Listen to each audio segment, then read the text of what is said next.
जय हिंद दोस्तों, मैं कुणाल आपका स्वागत करता हूं। ये मेरे आधुनिक इतिहास के सीरीज का 27वां वीडियो है और आज का टॉपिक है राष्ट्रवाद के उत्तरदायी कारक, जिसे इंग्लिश में फैक्टर्स कंट्रीब्यूटिंग टू नेशनलिज्म कहते हैं। आज हम लोग राष्ट्रवाद के संबंध में विशेष जानकारी प्राप्त करेंगे, जिसका समय काल 1858 से लेकर 1885 AD के बीच में होता है, क्योंकि 1885 AD के बाद एक अलग ही राष्ट्रवाद का स्वरूप उभर कर हमारे सामने आता है। तो आइए समझते हैं कि राष्ट्रवाद होता क्या है। राष्ट्रवाद के लिए जिम्मेदार कारण, इस टॉपिक को हम लोग राष्ट्रवाद के लिए जिम्मेदार कारण से भी सूचित कर सकते हैं, लेकिन ये थोड़ा सा अमूर्त टाइप का हो जा रहा है, यानी कि एब्स्ट्रैक्ट टाइप का हो जा रहा है। इसको मूर्त बनाने के लिए हम लोग एक तरह से देखेंगे कि भारत में राष्ट्रवाद क्यों पनपा, इस तरह से इसको मूर्त बनाएंगे, ठीक है ना। तो जो राष्ट्रवाद टॉपिक है बड़ा ही इम्पोर्टेंट टॉपिक है, क्योंकि हर वर्ष मेंस में, IAS मेंस में पूछा जाता है, जैसे कि राष्ट्रवाद, अर्थव्यवस्था, विकास, सामाजिक कल्याण जो होता है, इन सब टॉपिक मेंस के लिए बड़ा ही इंपॉर्टेंट होते हैं। इसलिए इसको आप अच्छे ढंग से समझिए। ये राष्ट्रवाद का जो समय रहा है 1858 से लेकर 1885 AD के बीच में क्या राष्ट्रवादी भावनाएं उभरी, उसको हम लोग समझेंगे।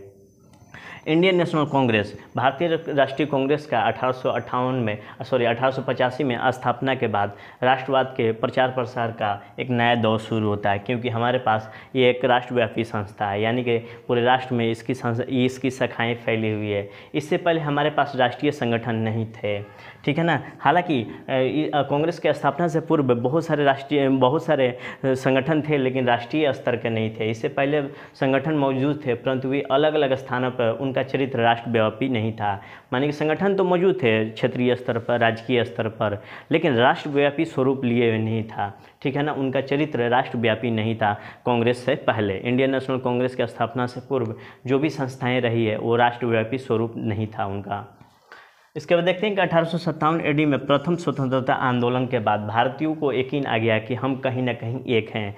1857 का जो स्वतंत्रता संघर्ष था भारतीयों को यूनाइट किया, एक किया, और इन्होंने समझा कि हमारा शत्रु एक है, वो है अंग्रेज़, ठीक है ना।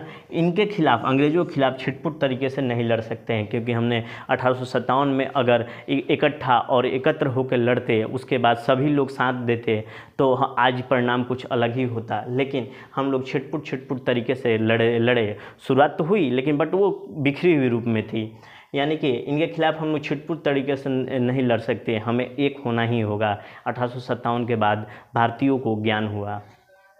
उसके बाद हम लोग देखेंगे कि ये जो 1857 के बाद ये जो प्रथम स्वतंत्रता आंदोलन हुआ, उसके बाद देखेंगे कि ऐसे कौन से कारक है जिससे भारतीयों में एकता की भावना पैदा की, यानी कि what are the factor that created a sense of unity amongst the Indians. इसको हम लोग देखने का प्रयास करेंगे, यानी कि एक होने के बाद ही आप राष्ट्रीय संगठन बनाने के बारे में सोच सकते हैं, और किन कारकों ने भारतीयों को चेतना में एक होने की बात कही, उसको हम लोग इस लेक्चर में देखेंगे। इससे पहले हम लोगों ने सांस्कृतिक पुनर्जागरण पढ़ा था, और सांस्कृतिक पुनर्जागरण के दौरान हमने उत्तरदायी कारकों को थोड़ा सा देखा था, ठीक है ना।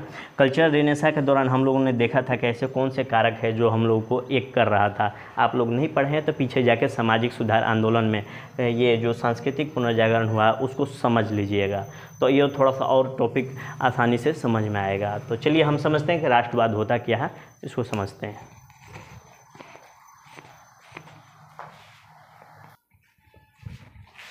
राष्ट्रवाद के उत्तरदायी कारकों को देखने से पहले हम लोग राष्ट्रवाद को समझते हैं कि राष्ट्रवाद क्या है, नेशनलिज्म क्या है। राष्ट्रवाद जो एक राज्य के बारे में एक आधुनिक सिद्धांत है, यानी कि अभी भी इसका प्रचलन हुआ है। जैसे कि एग्जाम्पल के तौर पर लिए कि हम लोग भारत है, भारत राष्ट्र के रूप में एक है, यानी कि राज्य, यूनियन टेरिटरी सभी एक हैं, ठीक है ना, जिसमें भारत में यूनियन टेरिटरी और स्टेट शामिल हैं। तो क्या भारत जो था 1947 से पहले एक राष्ट्र था? नहीं, बिल्कुल नहीं था, वो बहुराष्ट्र था, यानी कि कई राज्य थे, और कई राज्य जो आपस में लड़ते थे तो अपने को राष्ट्र का नाम देते थे कि ये मेरा राष्ट्र है, ये मेरा राष्ट्र है। तो भारत 1947 से पहले बहुराष्ट्र था। इससे पहले अंग्रेज़ों का अधिकार था, ठीक है ना। कुछ हिस्सों पर अंग्रेज़ों का प्रत्यक्ष शासन था, जिसे हम लोग ब्रिटिश राज कहते हैं, और कुछ पर देसी रियासतों का शासन था। इस पर भी अप्रत्यक्ष रूप से ब्रिटिश शासन का ही अधिकार था। देसी रियासत थी। आज़ादी के बाद 563 रियासतों का एकीकरण हुआ। ये जो देसी रियासतें थी इनका एकीकरण किया गया। यही एकीकरण की प्रक्रिया क्या कहलाई? राष्ट्रवाद कहलाई, ठीक है ना। जैसे कि जर्मनी का, इटली का एकीकरण होकर एक संपूर्ण राष्ट्र का निर्माण हुआ, तो भारत का भी एकीकरण होकर एक राष्ट्र का निर्माण हुआ। यही राष्ट्रवाद है। एक हो जाना ही, एकीकरण ही राष्ट्रवाद है, ठीक है ना। एक हो जाना ही, एकीकरण हो जाना ही राष्ट्रवाद है, यानी कि अपने राष्ट्र से प्रेम होना, जिसके अंतर्गत हम लोग देखेंगे प्राचीन साहित्य में हम लोगों ने देखा कि गंगा से यमुना तक, कृष्णा से कावेरी तक का एक होना, उसका एकीकरण होना प्राचीन आर्यावर्त की कल्पना की गई है। इसमें गंगा से यमुना और कृष्णा से कावेरी का एक होना। उसके बाद देखते हैं कि अगर राष्ट्र से बहुत ज़्यादा प्रेम बढ़ जाता है तो उसे हम लोग उग्र राष्ट्रवाद की संज्ञा दे देते हैं, लेकिन हिटलर इसे राष्ट्रवाद की संज्ञा देता था। इसे इंग्लिश में एक्स्ट्रा नेशनलिज्म या अल्ट्रा नेशनलिज्म या जिंगोइज्म भी कहते हैं। तो उग्र राष्ट्रवाद को थोड़ा सा समझते हैं कि आप में इतनी ज़्यादा राष्ट्रवाद की भावना उमड़े कि दूसरे राष्ट्रों से घृणा करने लगे, चरम स्तर की आपके अंदर श्रेष्ठता आ जाए, बहुसंख्यक वर्ग अल्पसंख्यक वर्ग का विरोधी बन बैठे। जैसे कि एग्जाम्पल के तौर पर देखें, जर्मनी में हिटलर आर्य रक्त का सिद्धांत लेकर चलता था और कहता था जो यहूदी थे, ज्यूस थे, वो अशुद्ध हैं, अशुभ है, असभ्य हैं, जीने का कोई अधिकार नहीं है, इनको राष्ट्र में रहने का कोई अधिकार नहीं है। इसलिए बहुत सारे यहूदियों का इसने नृशंस हत्या कराई। तो इसे राष्ट्रवाद का हिटलर नाम दे रहा था, परंतु यह उग्र राष्ट्रवाद था। इस धरती पर दूसरे के अस्तित्व को स्वीकार न करना ही उग्र राष्ट्रवाद है। तो ये रहा अपना राष्ट्रवाद। अब समझते हैं कि राष्ट्रवाद के उत्तरदायी कारक कौन कौन थे। थोड़ा सा राष्ट्रवाद का परिचय के बाद हम लोग उसके कारकों का अध्ययन करते हैं।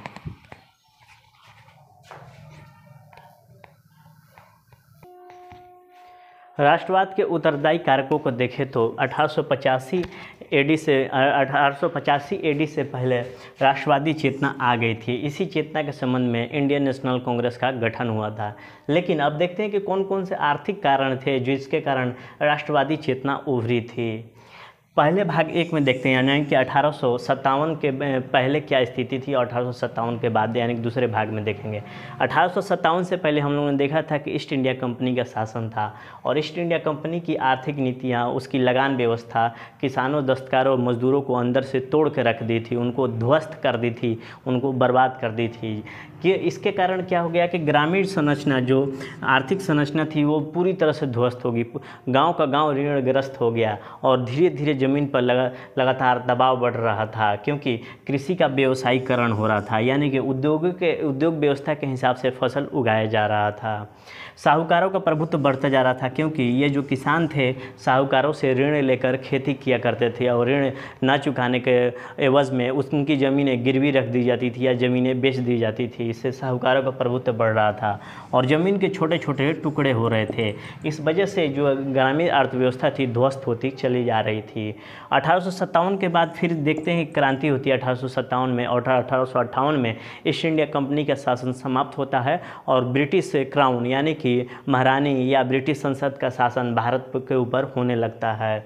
इसे भाग 2 के अंतर्गत देखेंगे कि ब्रिटिश सरकार, हम लोग इससे सारी चीज़ें पहले पढ़ चुके हैं, बस उस चीज़ों का रिवीजन करें। आप नहीं पढ़े हैं तो पीछे जाके कंपनी के आर्थिक नीतियाँ और लगान व्यवस्था अच्छे से पढ़ लीजिएगा और भी बेहतर ढंग से समझ में आएगा। मैं उन सब चीज़ों को रिपीट कर रहा हूँ शॉर्ट में।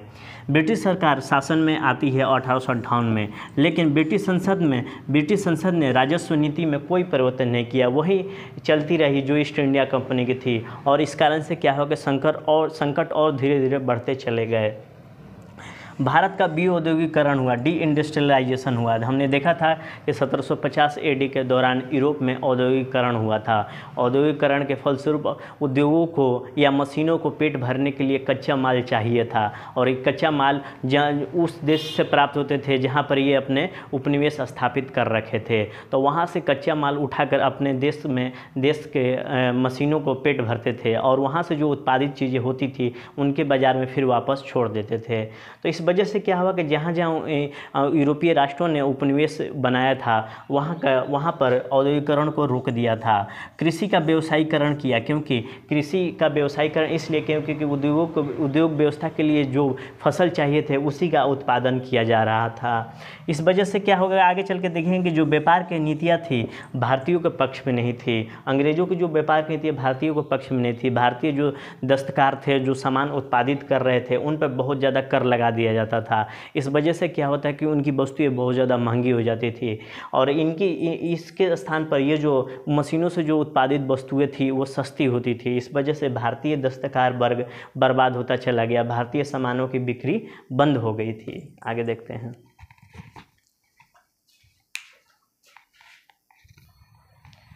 राष्ट्रवाद के उत्तरदायी कारकों में हम लोग आर्थिक देख रहे थे कि आर्थिक कारणों से राष्ट्रवाद का उत्पन्न हुआ, तो उसको और थोड़ा समीक्षा लेते हैं। ब्रिटिश अधिकारियों को व्यापार से प्राप्त लाभ का पूरा हिस्सा ब्रिटेन चला जाता था। धन का भारत से प्रवाह होने लगा, जिसे ड्रेन ऑफ वेल्थ थ्योरी कहते हैं, आगे चल के पढ़ेंगे। धन की निकासी हो रही है, भारत लगातार गरीब होता चला जा रहा है, यह पूरे देश में हो रहा है। हमारी स्वनिर्भर जो ग्रामीण अर्थव्यवस्था थी नष्ट भ्रष्ट हो गई थी। हमने पीछे ही देखा था कि जो ग्रामीण संरचना था, आर्थिक संरचना था, वो पूरी तरह से ध्वस्त होता चला गया ब्रिटिश के आर्थिक नीतियों के कारण। गांव के मजदूर, दस्तकार, किसान, ऊपर तक के लोग उद्योगपति समझ गए और उनको यकीन आया कि अंग्रेज जब तक भारत में रहेंगे, हमारे देश में रहेंगे, हमारा विकास नहीं हो पाएगा। उसके बाद भारतीय जो ऊंचे अधिकारी वर्ग में थे उनको ऊंची तनख्वाह नहीं दी जाती थी। इस तरह से पूरे देश की चेतना में बढ़ के ब्रिटिशर्स जो होते हैं, ब्रिटिशर्स जो हैं मूलतः शोषक हैं, ये शोषण करते रहेंगे, ये हमारे देश का धन है, ये ब्रिटेन भेज रहे हैं। यूरोपीय देशों की जो भी तरक्की हुई उपनिवेशी देशों के शोषण का प्रतीक है। और जब तक और इसके लोगों को समझ में आएगा, जब तक हम आज़ाद नहीं हो जाते तब तक हमारी सत्ता अपने हाथ में नहीं आएगी, तब तक ना हमारा औद्योगिक विकास होगा, ना ही हमारे लोगों की स्थिति बेहतर होगी। आर्थिक विकास के समन्वय स्वराज में ही है। आर्थिक नीतियाँ पूरे देश को ब्रिटेन विरोधी बना देगी और इस तरह से हमारे अंदर जो राष्ट्रवाद उत्पन्न हुआ, भारतीय राष्ट्रवाद का जो स्वरूप उत्पन्न हुआ वो आर्थिक था। ठीक है, आगे देखते हैं।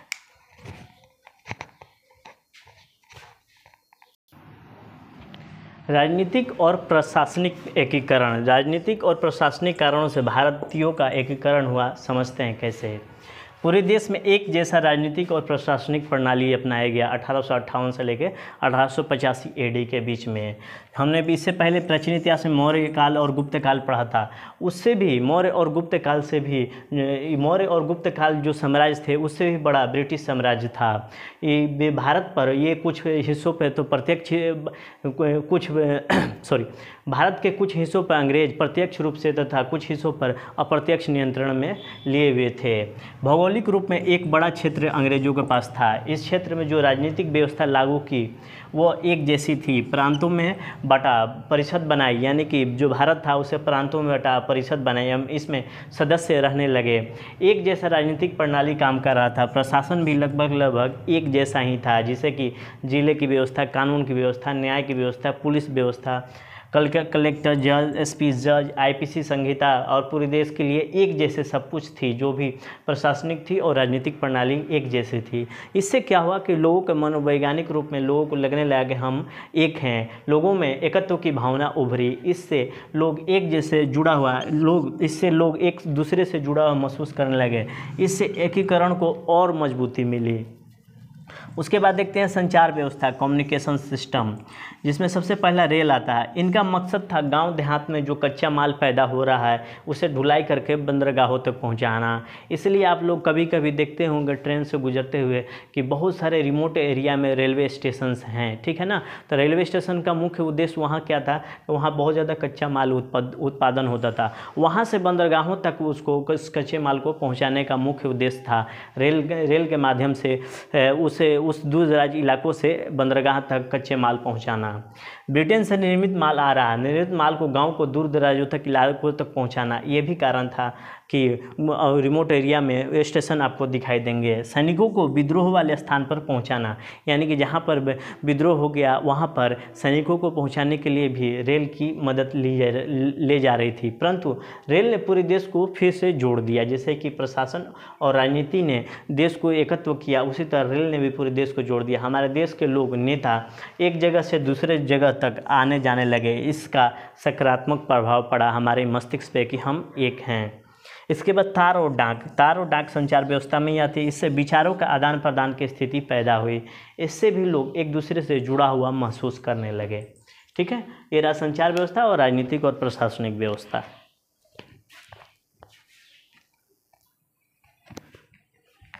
आइए अब देखते हैं कि जो पाश्चात्य विचार थे उनका प्रभाव से हमारे देश में राष्ट्रवाद का उदय कैसे हुआ।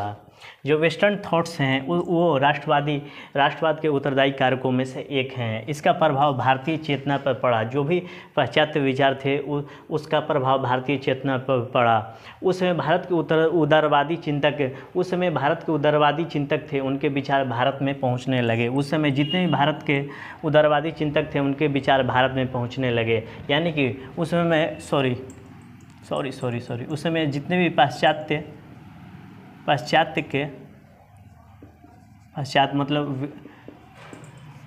के उदारवादी चिंतक थे, उनके विचार भारत में पहुंचने लगे थे। फिर से देखते हैं। अब देखते हैं कि पाश्चात्य विचारों का राष्ट्रवाद में कैसे अपना योगदान दिया। जो भी पाश्चात्य विचारक थे उनके विचार कैसे भारत में राष्ट्रवाद की भावना भरी, तो इसका प्रभाव भारतीय चेतना में पड़ा। जो भी वेस्टर्न थॉट्स थे उसका प्रभाव भारतीय चेतना में पड़ा। उस समय जो भी पाश्चात्य के विचारक थे, पाश्चात्य के जो भी उदारवादी विचारक थे, चिंतक थे, उनके विचार भारत में पहुँचने लगे थे। जैसे कि Jeremy Bentham, Frederick Schiller, John Milton, Herbert Spencer, John Stuart Mill, Jacques Rousseau और वोल्टेयर, इनके विचार भारत पहुंचने लगे थे।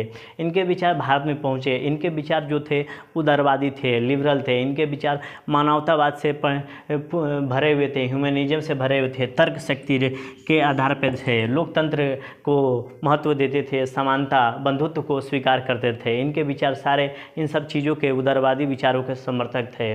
भारतीय जब इनसे परिचित हुए तो उन्हें लगा कि हमारे यहाँ ये सारे विचार हैं ही नहीं, हम गुलाम हैं। ऐसी स्थिति में हम अंग्रेज़ों के खिलाफ होते हैं। अंग्रेज़ों के खिलाफ जब विद्रोह उत्पन्न हुए तो ये सारी भावनाएं भारतीयों के मन में उत्पन्न होने लगी। इससे क्या हो गया कि पूरे के पूरे राष्ट्रीय स्तर पर ये भावनाएं उत्पन्न हुई और हम लोग अंग्रेज़ों से मुक्त होने के लिए राष्ट्रवाद की भावना हमारे अंदर उत्पन्न होने लगी। प्रेस का योगदान देखते हैं कि जो पाश्चात्य विचार हैं, प्रेस का योगदान देखते हैं कि जो राष्ट्रवाद हैं उसके क्या योगदान रहा। राष्ट्रवाद में प्रेस का क्या योगदान रहा, राष्ट्रवाद के उद्भव में प्रेस का क्या योगदान रहा, उसको देखते हैं। प्रेस अस्तित्व में आ गए थे। प्रेस उस समय अस्तित्व में आ गए थे और भारतीयों के हाथ में केवल अखबार और पत्रिका ही थी, बाकी सारे अधिकार अंग्रेज़ों के हाथ में थे। 1877 AD के दौरान भारत में लगभग 170 अखबार निकलने लगे थे, जो कि हिंदी एवं अन्य भाषाओं में थे और उस समय पाठकों की संख्या लगभग 1 लाख थी। पढ़ा लिखा व्यक्ति, ये लाइन बड़ा इंपॉर्टेंट है, पढ़ा लिखा व्यक्ति संचार का सबसे बड़ा माध्यम था। इनमें राष्ट्रवादी भावनाएं भी थी। ये क्या करते थे कि ये जो पढ़ा लिखा व्यक्ति था ये संचार का माध्यम बना और इनमें राष्ट्रवादी भावनाएं थी। ये अखबारों के माध्यम से सरकार की आलोचना करते थे, पाश्चात्य विचारों का प्रचार प्रसार करते थे, जिसमें समानता, लोकतंत्र, तर्क शक्ति, मानवतावाद था। उसके बाद राष्ट्रवादी नेताओं के विचार प्रमुखता से यहाँ पर ये छापते थे। इस वजह से क्या हुआ कि लोग जो गाँव में बैठे हैं, रिमोट एरिया में बैठे हुए हैं, दूर दराज में इलाकों में बैठे हुए हैं, उन तक ये सारी बातें पहुंच रही है। वो देख रहे हैं कि हमारे नेता किस मुद्दे पर कैसे सोचते हैं, कैसे विचार करते हैं। उन विचारों को पकड़कर वे अपने आसपास के लोगों तक पहुंचाया करते थे। जैसे कि आज भी मैं देखता हूं कि गांव में जो अशिक्षित लोग हैं, अखबार तो वो पढ़ नहीं सकते हैं, तो जो पढ़े लिखे वर्ग हैं, वो पढ़ा लिखा व्यक्ति है, उनको पकड़कर अखबार पढ़वाता है और सुनता है कि भाई इसमें क्या लिखा हुआ। तो उसी समय यही हुआ करता था। सारे लोग तो पढ़े लिखे नहीं थे, तो उसमें से कुछ लोग ही जो थे पढ़े लिखे थे, वो पढ़कर सुनाते थे कि हमारे नेता इस तरह से विचार करते हैं, हम उन विचारों को ऐसे फॉलो करेंगे, ठीक है ना। तो इन लोगों तक अखबार और पत्रिकाओं के माध्यम से विचार पहुंचने लगे थे। आगे देखते हैं।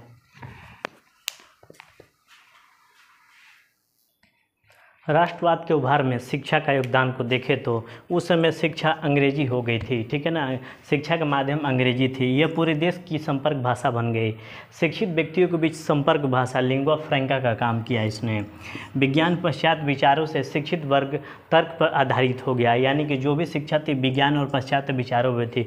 इससे जो शिक्षित वर्ग था वो तर्क पर आधारित हो गया। नव जागरण आंदोलन में शिक्षित वर्ग जो चीज़ों को तर्कपूर्ण तरीके से देखने की बात करता है, वो कहा के नव जागरण आंदोलन के दौरान जो शिक्षित वर्ग था वो चीज़ों को तर्कपूर्ण तरीके से देखने की बात कही। शिक्षित वर्ग पूरे देश के लोगों में आधुनिक भावना भरकर पूरे देश को एक बनाने का प्रयास किया। शिक्षा भी कैटलिस्ट का काम किया, उत्प्रेरक का काम किया राष्ट्रवाद के लिए। उसके बाद देखते हैं साहित्य का क्या योगदान रहा। लिटरेचर, राष्ट्र प्रेम का भावना मुखर हुई। साहित्य में उपन्यास आता है जिसमें तमिल में सुब्रमण्यम भारती, हिंदी में भारतेंदु हरिश्चंद्र, बांग्ला में बीसी चटर्जी, असमी में लक्ष्मी बेजर बरुआ, मराठी में विष्णु कृष्ण चिपलुंकर और उर्दू में अल्ताफ़ हुसैन हाली। ये इनका नाम आप लोग याद रखिएगा।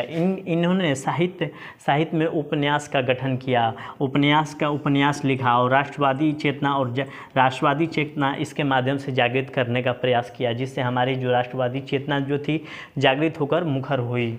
उसके बाद देखते हैं सुधारवादी आंदोलनों का क्या योगदान रहा राष्ट्रवाद में।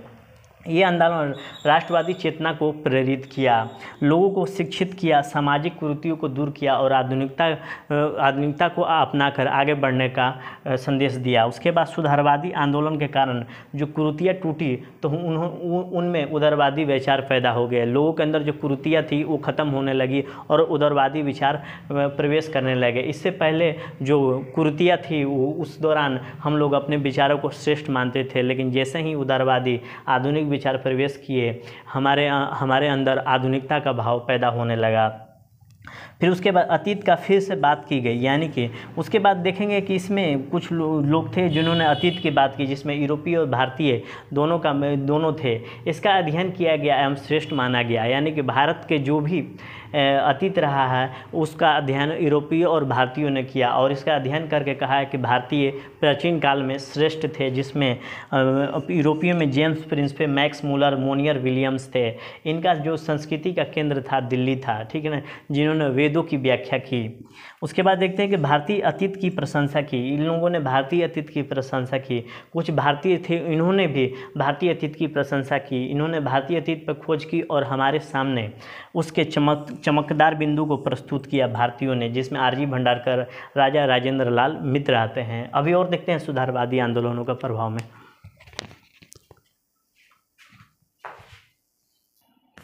सुधारवादी आंदोलनों के कारण हमारे अंदर जो हीनता की ग्रंथि थी वो खत्म होने लगी, क्योंकि हम लोग अपने श्रेष्ठतम जो श्रेष्ठ होता है उस प्राचीन संस्कृति को याद करके हमारे अंदर आत्मविश्वास बढ़ा। इससे हमारे अंदर जो हीनता की ग्रंथि से दूर हुई, कहीं ना कहीं आत्मविश्वास की भावना पैदा हुई और कहीं ना कहीं हम अंग्रेज़ों का मुकाबला कर सकते हैं, ऐसी लोगों को में भावना पैदा हुई। शिक्षा के कारण मध्य वर्ग पैदा हुई। यह राष्ट्रवादी चेतना या भूमिका पैदा करने में बहुत बड़ी भूमिका निभाई। इसके पास अंग्रेज़ों का ज्ञान था जिससे वो पूरे देश से बात कर सकता था, ठीक है ना। इसके पास अंग्रेजी का ज्ञान था मध्य वर्ग के पास।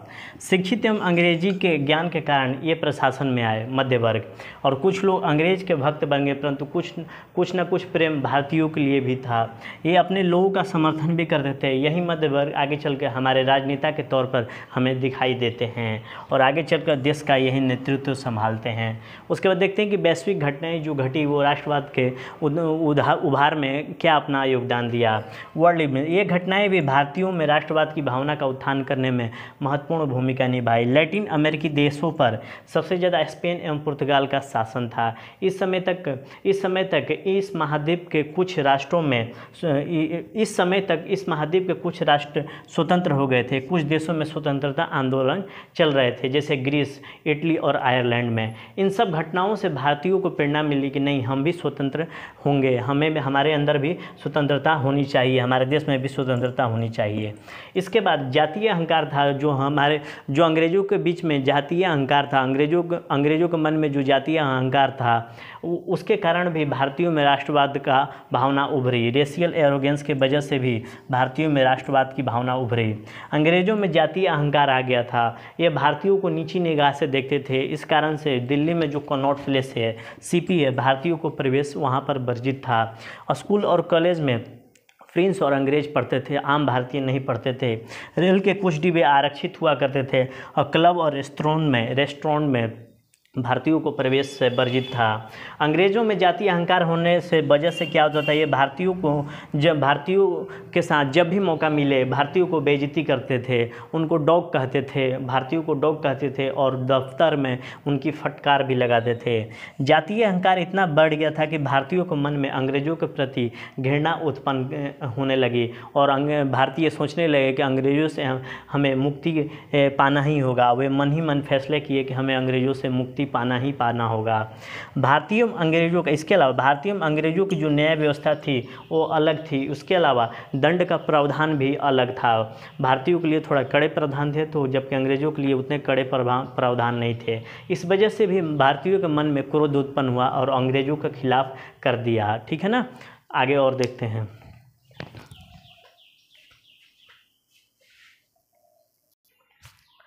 ब्रिटेन की जो कुछ नीतियाँ थी, सम पॉलिसीज ऑफ ब्रिटेन, ये कुछ नीतियाँ थी जिन्होंने भारतीयों के मन में राष्ट्रवाद उभारा। इसको, इन नीतियों को देखते हैं, ठीक है ना, जिसमें पहला है अपना प्रतिक्रियावादी नीति और दूसरा है प्रगतिशील नीतियाँ। इन्हीं नीतियों ने पूरे राष्ट्र में हलचल पैदा की। उसके जैसे पहले प्रतिक्रियावादी नीतियों को देखें तो लॉर्ड लिटन 1876 एडी में भारतीयों के ये ज़बरदस्त विरोधी थे। ये क्या किए इन्होंने, इंडियन सिविल सर्विसेज ICS के उम्र को 21 वर्ष से घटाकर 19 वर्ष कर दिया ताकि भारतीयों का ICS में प्रवेश का रास्ता बंद हो जाए। इस वजह से क्या हो गया कि भारतीयों में रोष उत्पन्न हुआ। पूरे देश में एक भयानक अकाल पड़ा। इस दौरान पूरे देश में भयानक अकाल पड़ा और लिटन ने 1877 एडी में दिल्ली दरबार का आयोजन किया था। जो दिल्ली दरबार था, जो कि शान शौकत का प्रतीक था, लाखों खर्च किए गए और लोगों को लगा कि यार ये दिल्ली दरबार का आयोजन किया जा रहा है, लाखों खर्च किया जा रहा है, लेकिन देश में अकाल पड़ा हुआ है। तो लोगों के मन में क्षोभ उत्पन्न हुआ। सत्ता जश्न मना रही है, इसका हमारे से कोई मोह नहीं है, ये सही मायने में शोषक हैं। इससे भी हमारे मन में ज़बरदस्त आक्रोश उत्पन्न हुआ।